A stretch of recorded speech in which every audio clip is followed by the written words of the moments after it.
we're at a moment when the international system is in a period of change like we haven't seen for several hundred years. In some parts of the world, the nation state on which the existing international system was based is either giving up its traditional aspects, like in Europe, or as in the Middle East. George H.W. Bush would campaign for a new world order like no other president before him. He would openly discuss it during his State of the Union address. What is at stake is more than one small country. It is a big idea, a new world order, where diverse nations are drawn together in common cause to achieve the universal aspirations of mankind. Again, a unified Europe was a major goal in creating this order. With few exceptions, the world now stands as one. A year and a half ago, in Germany, I said that our goal was a Europe whole and free. Tonight, Germany is united. Europe has become whole and free. The world can therefore seize this opportunity to fulfill the long-held promise of a new world order. We can find meaning and reward by serving some higher purpose than ourselves. A shining purpose, the illumination of 1,000 points of light. Bush Sr. and his administration would tour and promote this agenda across the board at any given opportunity. The President has spoken often of a new world order. And we have an unprecedented opportunity to build a new era of peace and prosperity here and abroad, to build a new world order. It's my understanding, I think that the President, and I don't know the context of how it came up in his speech last night in New York, said that China must be a part of the new world order. I guess I would like to ask you how you envision China fitting into the new world order. It is a country that we are going to have relationships with by virtue of its geopolitical importance. American officials say breaking down regional and national barriers to the flow of goods and services would represent a spectacular benefit to economies around the world. We are building a new world order. Bush would actually make a commencement address at Maxwell Air Force Base declaring the birth of this order. And that's why I wanted to speak to you today about the new world taking shape around us, about the prospects for a new world order now within our reach. In the coming weeks, I'll be talking in some detail about the possibility of a new world order emerging after the Cold War. But today, I want to discuss another aspect of that order. You see, as the Cold War drew to an end, we saw the possibilities of a new order in which nations work together. It refers to new ways of working with other nations to deter aggression and to achieve stability. As old threats recede, new threats emerge. The quest for the new world order is in part a challenge to keep the dangers of disorder at bay. We must build on the successes of Desert Storm to give new shape and momentum to this new world order. Only when this transformation is complete will we be able to take full measure of the opportunities presented by this new and evolving world order. The new world order really is a tool for addressing a new world of possibilities. This order gains its mission and shape not just from shared interests, but from shared ideals.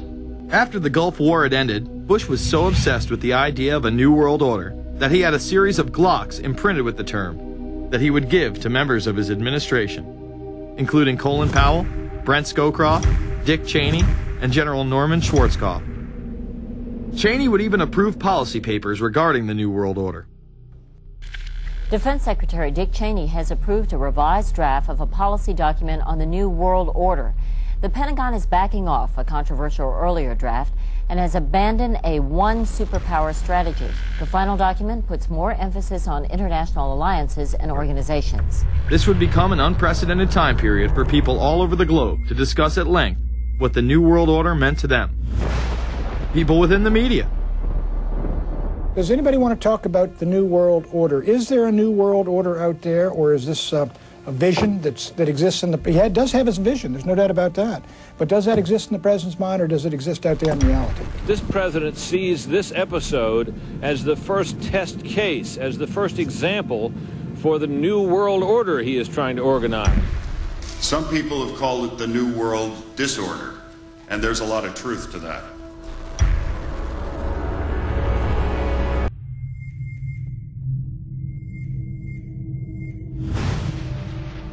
University and institutional chairs.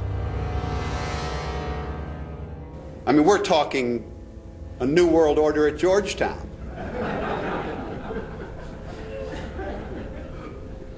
And we'd like to be very much a part of it and continue to live. This is a world that is likely to be dominated in the near future, and perhaps longer, by the Gulf War and the New World Order, which is the buzzword of the moment. So the secret of a New World Order, and at this point it's just a slogan, but it does have some historical background in terms that orders have succeeded each other over time. The secret of this is to learn how to use coalitions. We are effective in the United Nations. People within government. George Bush has invoked a New World Order without enunciating a new American purpose. The president has still failed to articulate clear goals for our nation's foreign policy in this new age. I find the term New World Order very revolting, and just not only historically but politically today. I think Harding is absolutely right, and the actions of the administration just after enunciation of the New World Order put the lie to the fact there is any real substance behind what they say as New World Order. The first act of the New World Order was A, to make war, and then B, was to sell arms all over again. Is there a New World Order? We know certainly that George Bush has copyrighted the term at this point. In the aftermath of this war, though, is it an empty vessel into which something will be poured? Is it the appropriate term to use? Is it going to be a New World Order, or will disorder be just as significant in this process as we look ahead? Let's start with Madeline. I think that we have, in fact, kind of had this term thrown at us, and many of us have not liked it, partially because of the previous historical connotation, and partially because I think it doesn't really deal with the way the world ought to be or is at the moment. But we are far from seeing a world order, and I'm not sure that it is in best U.S. interest to have a new world order in which we are the policeman. While many began to become critical of this order, the term began to evaporate into the background. We are very, very skeptical of an international order if we are not sure how the rules will be made, because thus far the international order has been made with rules that we had no input into and that affect us, and even when on the few occasions when the rules will seem to favor us, then they get changed. A unipolar world, a world of one superpower, may be quite dangerous for us. The New World Order under the United Nations would mean, among other things, an end to our God-given rights given us and secured by the Constitution.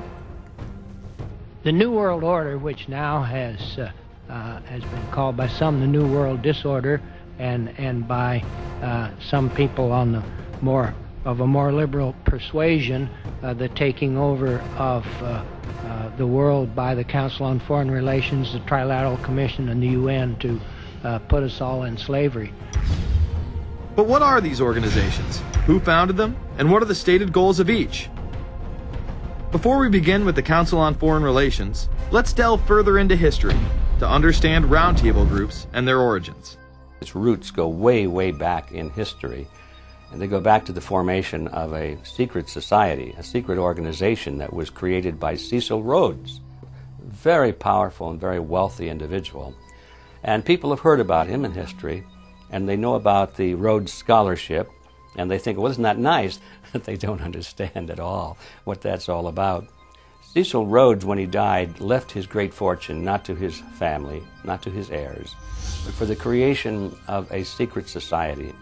And we know about this because there were some people very intimately involved with this organization who wrote about it. One of the best authors on this topic is Professor Carroll Quigley. He wrote several books, and Tragedy and Hope is the best known of his. He described in detail this secret organization created by Cecil Rhodes, and he explains in these books he knows about them because he was invited by the organization into its inner circle. He was never a member of it, but he was invited in as their historian, and he was allowed to see their secret records and papers and study them for several years. And he knew all the important players, and he understood what it was about, and so he wrote these books. It's an amazing thing because he laid out in great detail what the purpose of the organization was and how they were the major players in all of the big international events since and including World War I. The bottom line is that you take the roots of that organization and you find out that they created in all of the British dependencies what they call roundtable groups. And then around those little roundtable groups, they created front groups. And the purpose of these front groups and roundtable groups was to penetrate into the governments of all of these different countries, to penetrate into the media centers, to penetrate into the educational systems. In other words, to penetrate into the social fabric, the power centers of society, and literally take them over from the inside without anybody being aware that they were controlling influence. After World War I, the International League of Nations arose as a precursor to the United Nations in 1919, under what seemed to be the vision of President Woodrow Wilson and his 14 points. The League of Nations was the first attempt at the New World Order, the first attempt at a global government based on the model of collectivism. And it was the brainchild of the elitists, the ancestors of the very people who are still working on this project. They're collectivists, the very wealthy people. They're the ones in this country who dominated the powerful tax-exempt foundations, like the Carnegie Endowment Fund for International Peace, the Rockefeller Funds, the Ford Foundation, and groups like that. These people were on record, even way back then, that they had to have a new world government, and they dreamed of that being embodied in the League of Nations. And they were solidly behind it. And that was one of the reasons those people encouraged the United States into World War I, was because of the crisis of World War I, and that would also condition Americans to thinking of making big changes in their system, because we certainly don't want another war like that, do we? There's that fear angle again. And they thought, well, by being in World War I, then we would be a major participant at the table to carve up the world and create a new world government. And that was to be the League of Nations. Well, what happened to it is that the American people didn't really go for it. Wilson was aware of the elite and their control over society. In his book, The New Freedom, published in 1913, he discussed such a group. Since I entered politics, I have chiefly had men's views confided to me privately. Some of the biggest men in the United States, in the field of commerce and manufacture, are afraid of something. They know that there is a power somewhere so organized, so subtle, so watchful, so interlocked, so complete, so pervasive, that they better not speak above their breath when they speak in condemnation of it. Ultimately, this insight did not spare him from becoming yet another puppet of the global elite. You're watching Invisible Empire, A New World Order Defined. I'm Alex Jones, the producer of this film. I have produced 5 of the top 10 films in internet history, whether it's Loose Change Final Cut, Endgame, The Obama Deception, or Fall of the Republic. Yes, we've made informative, well-documented films, but the real credit for the success of these documentaries lies with you, the viewers. My friends, Invisible Empire is so important for people that need a crash course in the history of the ruling class and what this establishment is setting up.